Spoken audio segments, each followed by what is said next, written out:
On that first morning when the sky was blue again, Mary wakened very early.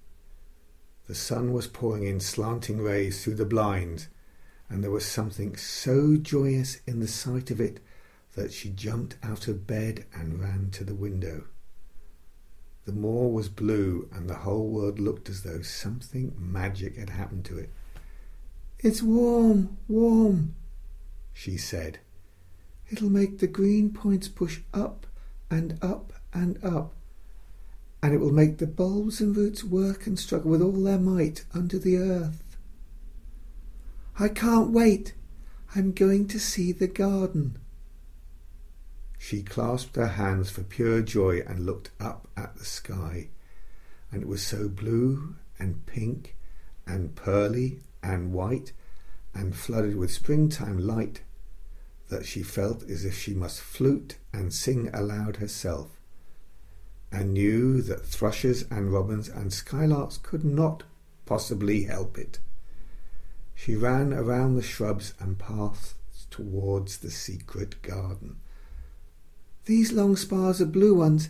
They're called delphiniums.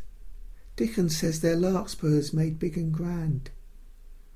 Things are crowding up out of the earth, and there are flowers uncurling and buds on everything, and the green veil has covered nearly all the grey, and the birds are in such a hurry about their nests for fear they may be too late, that some of them are even fighting for places in the secret garden, and the rose bushes look as wick can be, and there are primroses in the lanes and woods, and the seeds we planted are up."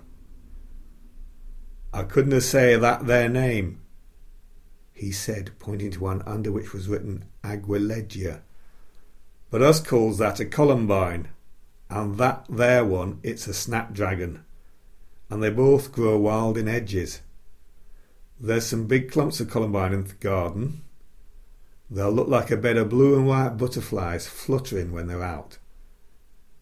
And over the walls and earth and trees and swinging sprays and tendrils the fair green veil of tender little leaves had crept, and in the grass under the trees, and in the grey urns in the alcoves, and here and there, everywhere, were touches or splashes of gold and purple and white, and the trees were showing pink and snow above his head, and there were fluttering of wings, and faint sweet pipes and humming, and scents, and the sun fell warm upon his face like an hand with a lovely touch.